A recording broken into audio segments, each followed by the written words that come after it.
Le conseil municipal s'est réuni ce mardi 10 avril 2018. Avec 2 conseils municipaux en moins d'un mois, les élus ont une nouvelle fois montré leur mobilisation en faveur du quotidien des Coudekerquois.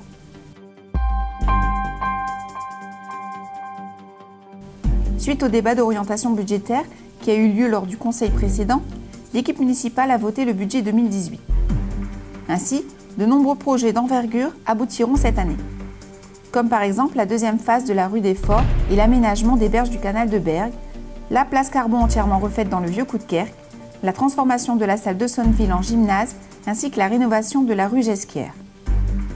Des chantiers majeurs verront aussi le jour et marqueront la période 2018-2020 comme la nouvelle piscine, l'aménagement du cimetière avec la démolition de la salle Corion et la création d'un bel espace paysager et la maison de la danse rue Gustave Fontaine. En matière de logement, les projets tels que le village des générations sur la friche Coudeville, les rives du canal de Bourbourg et la rue Voltaire pourront également être engagés. Enfin, des opérations ponctuelles viendront répondre à la demande de la population, comme la réalisation du square des Marronniers et d'un espace public près de la rue Hoche. Il y aura la création d'une maison de la mémoire dans l'ancien logement de l'espace du maître de poste. En 2018, les grandes lignes du projet municipal seront poursuivies telles que le plan Lumière, les travaux dans les écoles, 450 000 € seront investis cet été, et les équipements sportifs. La ville continuera également à s'équiper en vidéoprotection afin d'assurer la tranquillité publique. Sans oublier le fleurissement avec la création de nouveaux massifs, ainsi que l'attractivité du parc du Fort-Louis. Coudekerque Branche, c'est Coudekerque Branche Plus, c'est-à-dire qu'on essaie toujours de donner plus à la population, on est au quotidien à leur côté, le budget des écoles a été augmenté, le budget de fonctionnement général a été augmenté de plus de 8% pour essayer de coller au plus près des attentes toujours plus nombreuses et des préoccupations du quotidien toujours plus nombreuses de nos concitoyens.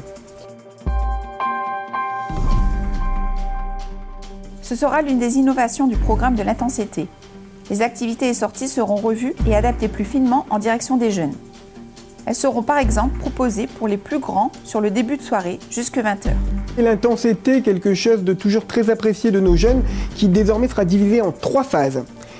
Les centres aérés, qu'on connaît déjà très bien, les pré-ados qui auront leur propre dispositif, et les ados qui auront un dispositif différent des pré-ados, ce qui n'était pas le cas jusqu'ici, permettant par exemple des sorties un peu plus tardives, jusqu'à 19h30 ou 20h, ayant des activités un peu plus ciblées sur une population 15-18 ans.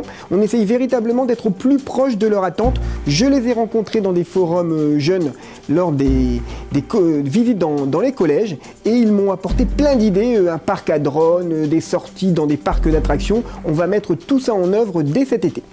Par ailleurs, à la demande de la CAF, les tarifs des nombreuses sorties programmées, tout en restant solidaires, seront ajustés en fonction du quotient familial. L'enveloppe allouée aux associations reste constante, alors que de nombreuses autres communes dans notre agglomération ont diminué leurs subventions depuis plusieurs années. Un effort consenti par la ville au regard de l'importance de nos associations, qu'elles soient sportives, culturelles ou sociales.